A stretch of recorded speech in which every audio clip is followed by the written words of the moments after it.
mean, let's face it, the WHO has been so wrong on so many issues recently. I don't think we really should pay attention to their declarations.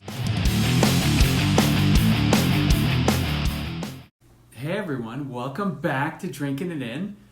Today we're diving into a topic that continues to be debated. Can alcoholic beverages be healthy? Do they provide any benefits, or are they purely detrimental to our health?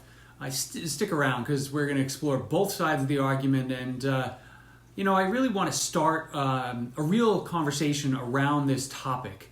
It's gotten a lot of momentum lately, so let's start off with the positive side. Potential benefits. Moderate alcohol consumption. It's been linked to several health advantages. For instance, red wine contains resveratrol, an antioxidant that may help protect against heart disease. Right? Some studies suggest that moderate drinkers have a lower risk of heart attacks and strokes when compared to non-drinkers.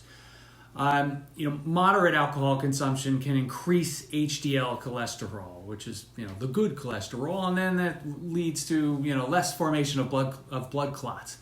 Lastly, alcohol can have a relaxing effect, which may just help reduce stress and anxiety. You can listen to all those items, but personally, wine with meals and friends and loved ones remains one of my greatest pleasures in life. Well, now the other side of the coin.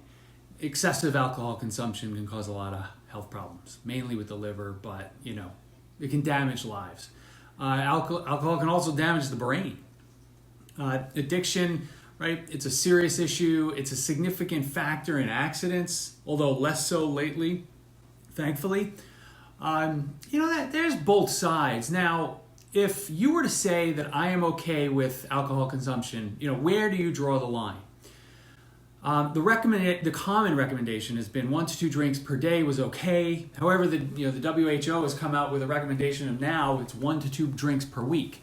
And even the U.S. Surgeon General is pushing for new warning labels on alcohol, although I don't know if the brand new Surgeon General will do so. But like I said in the intro, the WHO has been so wrong for so long. Do we really want to trust them? But I do track my drinks.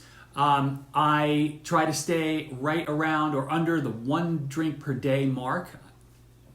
It helps me identify when perhaps I have developed a bad habit. Like 2019 to 2021, I was well above the 2 drinks per day, and I needed to ratchet back. So to get into that moderate, consumption level.